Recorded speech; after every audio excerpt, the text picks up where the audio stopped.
어떠한 역량을 평가할 것인지 직무 적합도와 조직 적합도 관점에서 나누어서 생각을 해보고, 이 영역은 내가 생각하기에 이쪽 평가에서 진행이 될 거야, 이 영역은 면접에서 진행이 될 것 같아, 이런 것들을 본인이 예상해가지고 준비를 한다면 아무것도 모르고 기업 분석을 하고 취업 준비를 하는 것보다 많은 도움이 될 수 있을 거라고 생각을 합니다.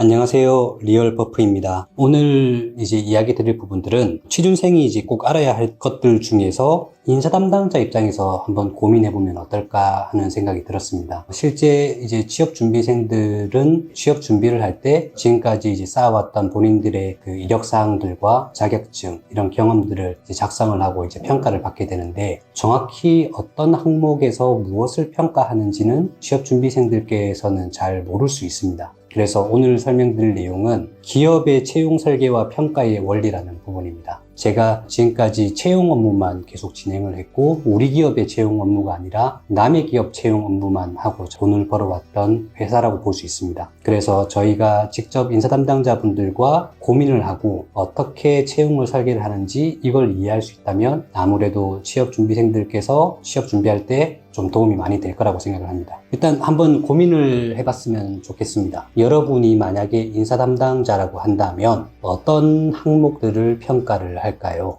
산업심리학에서는 세 가지 핏이라고 합니다. FIT라고 해서 적합도라고 이야기를 하는데요. 우리가 채용을 설계를 할 때 두 가지의 핏을 고려합니다. 첫 번째는 Person Job Fit이라고 해서 한글말로는 직무 적합도를 이야기합니다. Person Job Fit이 높다라고 하는 경우에는 개인이 직무를 더 잘 수행을 할 수가 있고, 아무래도 직무를 더 잘 수행을 하다 보니까 직무 만족도가 높고 성과가 더 좋게 나오는 부분이죠. 근데 Person Job Fit, 직무 적합도에 대한 내용들은 개인이 지금까지 쌓아왔던 능력이라든지 지식, 기술, 그리고 직무 요구사항에 대한 그런 부분들을 다 직무 적합도라고 이야기를 합니다. 또 하나 고려해야 될 게 Person Organization Fit이라고 해서 PO Fit, 한글말로는 조직 적합도라고 이야기합니다. 보통 채용을 할 때 조직 적합도를 고려하는 것들은 왜 고려를 하냐면, 높은 조직 적합도가 있으면 개인이 조직 문화에 좀 잘 적응을 할 수 있게 되고요. 조직에 대한 만족도도 높아지고 이직 의도도 굉장히 낮아지는 효과를 가지고 있습니다. 그래서 개인의 가치라든지 목표, 선호도와 조직의 문화가 개인과 부합한지 이런 것들을 측정하는 걸 조직 적합도라고 합니다. 조직 적합도는 쉽게 설명할 수 있는 게 기업의 인재상이나 핵심 가치, 전문가의식이든 책임감이든 열정이든 자발적 태도든 성실성이든 윤리의식이든 이런 것들을 조직 적합도로 볼 수가 있습니다. 기업에서 평가할 때는 직무 적합도와 조직 적합도 두 가지만 주로 보게 됩니다. 근데 여러분들이 취업 준비를 할 땐 하나의 핏을 더 고려를 합니다. Person Environment Fit이라고 해서 환경 적합도를 이야기하는 거거든요. 이 환경 적합도라는 건 어떤 거냐면, 여러분들이 대기업이나 아니면 남들이 다 가고 싶어 하는 기업에 들어간다고 했을 때 왠지 친구한테도 보일 때 그렇고 다른 부모님한테 보일 때도 그렇고, 우리 아들은 우리 딸은 여기서 근무하고 있어 라고 하면서 기업의 네임밸류 같은 것들 있잖아요. 그래서 그런 것들이 기업의 환경이라고 이야기를 할 수 있는데, 임금이라든지 복리후생, 기업의 규모, 조직 문화, 상급자와의 관계, 이렇게 해서 전부 다 환경 적합도로 이야기를 합니다. 물론 이 이론 세 가지의 항목들은 정의학에 따라서 조금 다르긴 한데 일반적으로 산업심리학에서 좀 많이 다루는 내용이고, 저는 아무래도 노동경제학자다 보니까 환경 적합도는 주로 입사 이전에 여러분들이 결정하는 그런 것들이라고 보면 되겠습니다. 다시 돌아와서 인사 담당자들이 두 가지를 측정하고 평가한다고 했잖아요. 직무 적합도와 조직 적합도라는 부분을 가지고 저희가 어떻게 채용 설계를 하는지 화면을 잠깐 띄우면서 설명을 드릴 겁니다. 지금 보시는 화면에서 보면 여기 세로축에는 직무 적합도라는 부분이 있고요. 가로축에는 조직 적합도라는 부분이 있습니다. 세로축으로 0을 기준으로 해서 위로 올라갈수록 직무 적합도가 높아지는 걸 뜻하는 거고, 가로에서 조직 적합도는 0 기준으로 해서 이쪽으로 갈수록 조직 적합도가 더 높다라는 걸 나타내줍니다. 이 정확히 4사분면으로 표현을 할 수 있는데, 지금 보이는 화면에서 여러분들은 어떤 사람을 채용을 하고 싶으세요? 라는 게 인사 담당자의 기본 가치입니다. 그래서 기본 채용을 설계할 때 고민을 하는 부분입니다. 그러면 1번 같은 경우에는 직무 적합도는 높지만 조직 적합도는 조금 낮은, 예를 들어서 자신이 가지고 있는 기술들이라든지 지식들, 경험들은 매우 높지만 조직 적합도 중에서 본인이 협력적인 태도가 높았으면 좋겠다고 생각을 생각이 드는데 협력적인 태도가 없다든지 이런 것들을 이제 예시로 들 수 있을 것 같습니다. 그런 경우에는 기업 입장에서 볼 때 얘가 능력은 있는데 우리 회사의 인재상과 우리 회사의 조직 문화와 부합하지 않다라고 이제 느끼게 될 겁니다. 그리고 여러분들이 아마 2번을 많이 생각을 하셨을 것 같은데 2번이라고 하는 부분들은 아무래도 직무 적합도 수준도 높으면서 조직 적합도도 높은 이런 것들을 이제 이야기합니다. 그래서 저희가 비용을 받으면서 채용을 설계를 할 때는 주로 공공기관 대기업들에서는 이 2번에 직무 적합도도 높고 조직 적합도도 높은 이제 사람을 채용하기 위한 목표를 잡아서 채용을 설계를 하게 됩니다. 그래서 이게 가장 이상적인 구조죠. 3번 같은 경우에는 직무 적합도도 낮고 조직 적합도도 낮기 때문에 이쪽은 채용 설계가 되는 경우가 없습니다. 혹시라도 이쪽으로 채용을 설계를 한다고 한다면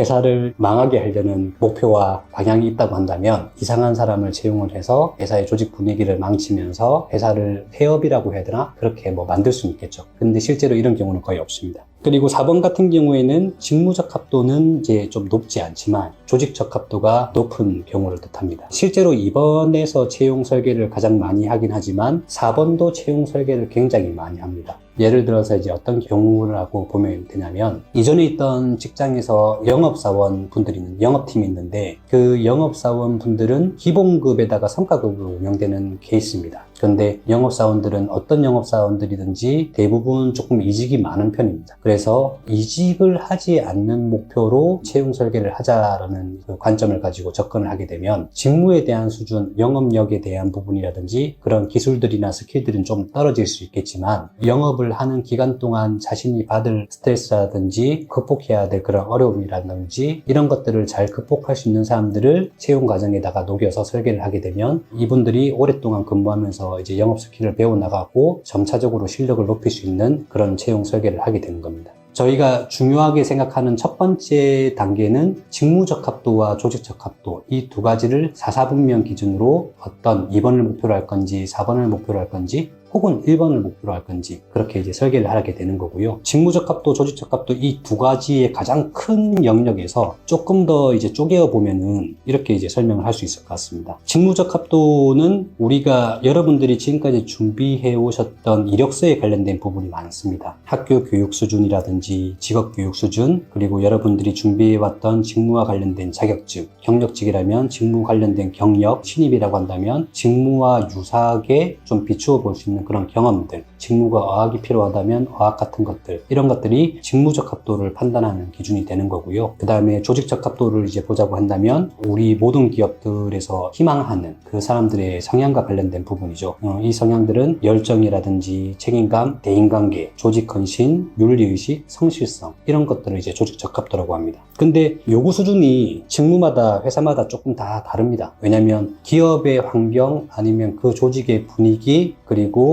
현재 그 팀에서 근무하고 있는 인원의 수 이런 것들에 따라서 적합도 수준을 다르게 설계를 할 수 있는데요. 그래서 제가 직접 취업 준비생분들한테 강의를 가서 여러분들께서 이제 각 회사의 인사 담당자라고 생각을 하고 일반 사무원이 뽑아서 이제 같이 일을 하게 될 텐데 일반 사무원을 뽑을 때 직무 적합도 레벨은 1, 2, 3, 4, 5 중에서 어느 정도 레벨이면은 적합하다고 생각을 하고 조직 적합도 레벨은 1, 2, 3, 4, 5 중에서 어느 정도면 적합하다고 생각하는지 각각 개인의 의견을 이야기해보라는 말을 많이 합니다. 그러면 어떤 친구들은 직무 적합도 레벨은 3, 조직 적합도 레벨은 4, 또 어떤 친구들은 직무 적합도 레벨은 2면 된다. 대신 조직 적합도 레벨은 4 이상은 돼야 된다. 이 영역은 정답이 없는 영역입니다. 여러분들이 취업을 준비할 때 그 기업에서 어떤 영역으로 설계를 해서 채용을 준비하고 있는지는 여러분들은 절대 알 수가 없습니다. 그렇기 때문에 제가 지난번에도 말씀드렸다시피 많이 지원을 하라고 하는 거고요. 그래서 제가 이제 그렇게 질문을 하고 나서 2, 3 아니면 3, 3 아니면 3, 4 이렇게 이제 선택을 할 때 제가 그렇게 이야기한 친구한테 가서 물어봅니다. 당신은 이제 직무적합도 레벨은 2라고 했는데 왜 2면 된다고 생각을 합니까? 정확히 일하는 수준은 어떠한 능력이 보유되면 좋겠습니까? 라고 물어봅니다. 그러면 적어도 다른 기술들은 필요 없을 것 같고 일반 사무원이니까 아무래도 컴퓨터 활용 능력, 워드라든지 파워포인트라든지 한글 프로그램 이런 것들을 잘 쓰는 정도면 되기 때문에 뭐 특별한 이제 경영학적 지식이라든지 행정학적 지식이 많이 중요하지 않다고 생각해서 저는 진짜 컴퓨터 활용 능력 정도만 있으면 된다고 생각을 했습니다. 아, 그렇군요. 좋습니다. 근데 만약에 직무적합도는 2라고 했는데 왜 이쪽은 조직적합도가 4라고 생각을 했습니까? 그러면 평균 이상으로 높은 등급이거든요. 4등급이라는 건. 그러면 이제 그 친구가 이런 또 이야기를 합니다. 제가 4등급이라고 생각한 이유는 뭐냐면 저희 이제 일반 사무원들 같은 경우에는 제가 일을 할 때 가장 중요하게 생각하는 부분들이 다른 사람들과 협력하고 서로 도울 줄 알고 그리고 좀 일이 많아질 때 스스로 그걸 자기가 주도적으로 맡아서 하려고 하고 이런 것들이 저는 중요하다고 생각했습니다. 그래서 평균적인 수준 이상으로 이 조직 적합도에 대한 부분들이 컴퓨터 활용 능력에 대한 능력 수준보다는 더 높아야 된다고 생각을 했습니다. 이렇게 이야기를 합니다. 그런데 지금 이 이야기한 것들을 저는 기업의 채용 설계를 할 때 인사 담당자한테 거의 유사하게 이제 물어보고 질문을 하게 됩니다. 그리고 나서 직무적합도에 있는 레벨이 3이라고 한다면 그 레벨 3에 포함되는 항목들이 어떤 것들인지 지식이라든지 기술이라든지 자격증이라든지 아니면 직무와 관련된 유사 역량, 창의력이라든지 분석적 능력이라든지 이런 것들을 다 나열을 합니다. 그리고 그러한 지식이나 기술, 능력들이 직무 성과에 잘 반영이 되는지 그게 인과관계가 있는지도 물어봅니다. 그리고 나서 이제 정리를 하게 되는 거죠. 또 반대로 똑같이 조직적합도에 대한 부분들로 들어와서 아까 인사팀 과장님께서 조직적합도에 대한 부분들을 이러이러한 말씀을 드렸는데 제일 중요하게 생각하는 것들을 한번 정해볼까요? 예를 들어서 열정이라고 이야기를 하셨는데 그 열정이 있으면 어디든지 열정을 좋아하는데 지금 과장님께서 생각하시는 그 직무에서 열정이 있다고 한다면 어떤 부분에서 성과가 날 수 있습니까? 이런 것들을 세부적으로 물어보게 됩니다. 그러면 과장님께서 열정이라고 한 이유에 대해서 이제 막 답변을 하거든요. 이게 어떤 거냐면 우리가 이제 외부에서 활동하는 업무들이 많은데 그 사람들이 열정을 가지고 있지 않다고 한다면 우리가 모니터링, 그분들이 일을 하고 있는지 안 하고 있는지를 확인하기 힘든 외부 활동이기 때문에 스스로 열정을 가진 사람들은 계속해서 성과를 만들어내고 무엇을 해야 될지 고민하고 쉬는 시간을 두지 않는데 그 일에 대해서 좀 열정이 줄어들어 있는 사람 같은 경우에는 우리가 이제 관찰이 안 되는 영역에서 일을 하다 보니까 실제로 중간에 쉬는 시간들을 좀 많이 둔다든지 어떤 한 곳에 미팅을 한 번 더 갈 수 있는데 그런 곳을 내일 미룬다든지 이런 일이 발생을 합니다. 그래서 이 열정이 있으면 반드시 성과에 영향을 미치게 됩니다. 라고 이런 식으로 설명을 해주는 거예요. 그러면 알겠습니다. 이해가 됩니다. 그래서 이런 열정도 찾고 이제 주도적인 것도 찾고 학습 지향적인 것도 찾고 그리고 그 일이 외부 사람들을 많이 만나는 거다 보니까 대인관계 능력 이런 것들도 좀 찾아봅니다. 그러면 우리가 필요한 직무적합도에 필요한 항목과 조직적합도에 필요한 항목들을 쫙 내립니다. 왼쪽 열에는 조직적합도와 직무적합도 이것들을 쫙 나열을 하고 오른쪽 열에는 그 기업의 채용 절차가 있거든요. 그 기업의 채용 절차라는 게 서류 전형에서 입사 지원서를 통해 평가하는 것, 그 다음에 경력이라든지 경험 기술서를 통해서 평가하는 것, 그리고 자기소개서를 통해서 평가하는 것. 서류 전형에서는 그러한 항목이 있고 또 여기는 또 조금 큰 기업이라서 필기 전형을 하는 거예요. 그럼 필기 전형을 하면 인성검사를 통해서 확인할 수 있는 영역들, 직무적성 검사를 통해서 확인할 수 있는 영역들, 그 다음에 뭐 전공시험을 통해서 확인할 수 있는 영역들, 우리가 왼쪽에 나열했던 필요한 지식, 기술, 태도 이런 것들을 각각의 절차에 어디서 어떻게 평가를 할지를 우리가 논의해서 정리를 하게 됩니다. 그리고 면접 전형에서는 경험 면접이 있고 상황 면접이 있고 발표 면접이 있고 토론 면접이 있습니다. 그러면 왼쪽에서 필요한 역량들을 각각 어떤 면접에서 평가할지 이런 것들을 이제 우리가 작성을 하게 되는데 이게 우리 쪽 입장에서 이야기하는 용어로는 채용 매트릭스를 짜다라고 이제 이야기를 합니다. 우리가 인사 담당자와 고민했던 결과를 채용 매트릭스로 짜서 그대로 채용 과정을 설계를 하고 절차를 운영하면서 평가를 하게 되는 겁니다. 실제 채용 평가가 이렇게 이루어집니다. 작게는 직무적합도, 그 다음에 조직적합도 이 두 개에서 이제 시작을 하고요. 직무적합도에 필요한 내용이 뭔지를 정리하고 조직적합도에 필요한 내용이 무엇인지를 정의를 합니다. 그래서 전체 필요한 능력들, 지식, 기술, 태도 이런 것들을 다 정리한 다음에 각각의 채용 절차에 무엇을 어떻게 평가할 것인지를 녹인다는 거죠. 그래서 인사 담당자가 이제 이렇게 채용하는 것들을 이제 알았다고 한다면 여러분들께서 준비해야 되는 것들은 이럴 거라고 생각을 합니다. 첫 번째, 여러분들께서 지원하는 직무 있잖아요. 직무에서 채용 공고에 보면 담당 업무가 나오거든요. 그러면 그 담당 업무가 뭐 한 줄일 수도 있고 두 줄일 수도 있고 아니면 조금 더 상세할 수도 있습니다. 그러면 그 직무에서 필요한 지식이나 기술, 여러분들이 학교에서 배워왔든지 아니면 직업훈련을 통해서 배워왔든지 자격증을 통해서 그 일을 할 수 있다든지 이런 것들이 아마 서류 전형에서 이제 평가가 될 확률이 높아지고요. 서류 전형에서 어느 정도 이제 커트라인을 넘었다 생각하면 필기시험까지 이동되는 형태라고 볼 수 있습니다. 그리고 조직적합도 부분에는 이제 서류 전형에서는 많이 좀 평가하기는 힘듭니다. 서류 전형에서 조직적합도를 평가하는 항목들은 주로 이제 자기소개서와 관련된 부분인데, 예를 들어서 입사 지원서 양식이 자유 양식이다. 그러면 자기소개서를 조직적합도에 맞게끔 평가한다라고 보기는 좀 어려울 수 있을 것 같습니다. 다만 평가를 제대로 안 할 수도 있지만 자기소개서를 너무 이제 성의 없이 쓴다거나 내용이 좀 불충분할 때는 그 다음 전형으로 안 넘기는 경우도 있겠죠. 근데 대기업이라든지 공공기관 이런 곳에 지원을 할 때는 아무래도 자기소개서 항목이 본인들의 경험과 관련된 것들을 많이 물어보실 거예요. 예를 들어서 본인이 지금까지 했던 경험 중에 본인 스스로 해결하기 힘든 어려운 점을 맞닥뜨리고 그것을 극복해 본 경험이 있습니까?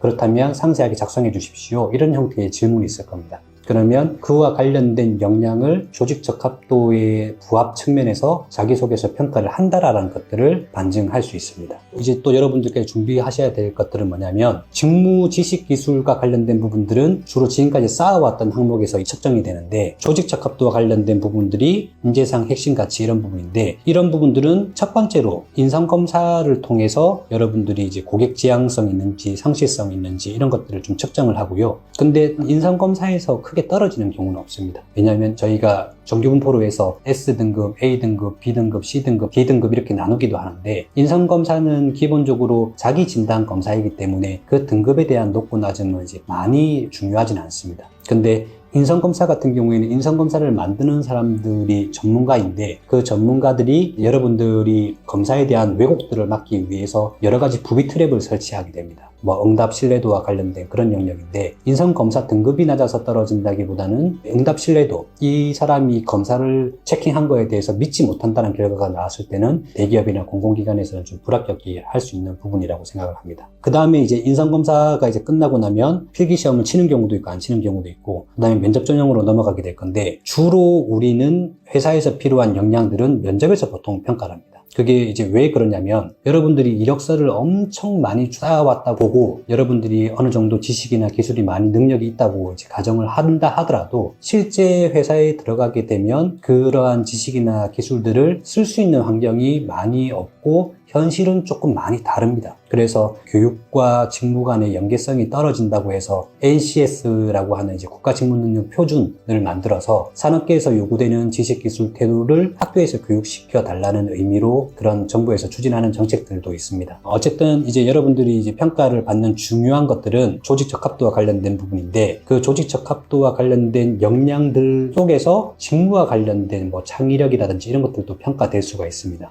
그렇게 이제 평가를 하다 보면 그게 어떤 평가인지 따라서, 예를 들어서 발표 면접을 한다. 발표 면접에서 평가되는 항목들은 의사소통 능력이라든지 설득력이라든지 아니면 분석 능력이라든지 이런 것들이 일부 포함이 될 거고요. 만약에 그 기업에서 토론 면접을 한다. 그러면 아무래도 이제 고객 지향적인 부분, 남들과 시너지를 내는 협력적 태도, 이런 것들을 이제 측정할 확률이 많이 높아집니다. 그래서 여러분들이 이제 취업 준비를 할 때 평가하는 도구가 무엇인지에 따라서 어떤 평가표가 어떤 걸 평가하려고 하는지를 아마 확인하실 수 있을 거라 생각이 들고요. 또 하나 설명드릴 수 있는 부분들은, 여러분들이 이제 취업 준비를 할 때 면접 후기 같은 것들을 확인할 수 있습니다. 아무래도 지원자가 많은 영역에서는 면접 후기에 대한 정보가 많을 거고, 작은 영역에서는 면접 후기에 대한 정보가 많이 없을 거라고 생각이 듭니다. 면접 후기가 조금 있다고 한다면 그 당시 면접 후기에서 면접관님들이 지원자한테 어떤 질문을 했는지를 확인을 하는 거예요. 예를 들어서 본인의 장점에 대해서 소개하라고 이야기를 하고 우리 직무와 어떻게 연결이 되는지, 그 장점이 어떻게 쓰일 수 있는지를 질문을 했다라고 하면 이건 직무 적합도와 관련된 부분이거든요. 본인의 강점이 직무와 연계됐을 때 어떻게 강점이 될 수 있는지, 빨리 배울 수 있는지 아니면 활용할 수 있는지 이런 것들을 물어보는 게 되기 때문에 그 지식이나 기술에 대한 연마가 좀 필요한 부분이라 생각이 들고요.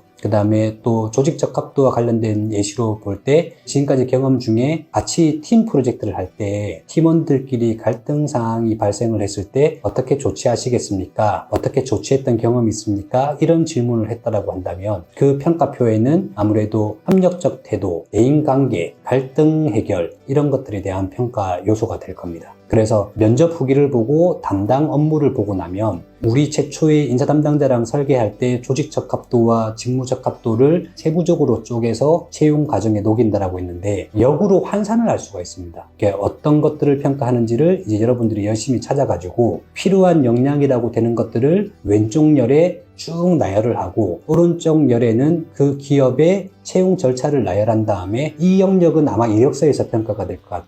아마 이 영역은 경험 면접, 본인의 경험에 대해서 물어보는 그 질문으로 들어갈 수 있을 것 같아. 아마 이 영역은 발표 면접이 있으니까 분석적 태도를 보기 위한 이 역량이 있을 것 같아. 이렇게 여러분들이 유추를 해볼 수가 있다는 겁니다. 지금 오늘 드리는 이제 설명들이 처음 접하는 분들께는 아주 어려운 영역일 수 있습니다. 여러분들이 취업 준비를 할 때 기업 분석을 하는 방법도 이러한 영역 중에 하나인 거고요. 중요한 건 어떠한 역량을 평가할 것인지 직무 적합도와 조직 적합도 관점에서 나누어서 생각을 해보고 그걸 어느 정도 찾았다고 생각이 들면 오른쪽 열에는 채용 절차를 넣어서 이 영역은 내가 생각하기에 이쪽 평가에서 진행이 될 거야. 이 영역은 면접에서 진행이 될 것 같아. 이런 것들을 본인이 예상해가지고 준비를 한다면 아무것도 모르고 기업 분석을 하고 취업 준비를 하는 것보다 많은 도움이 될 수 있을 거라고 생각을 합니다. 오늘 드린 설명과 관련해서 혹시 궁금하신 점이 있다고 한다면 댓글로 좀 남겨주시면 저희가 충분히 답변 드릴 수 있도록 하고요. 오늘도 많은 도움이 되셨으면 좋겠습니다. 감사합니다. 리얼버프였습니다.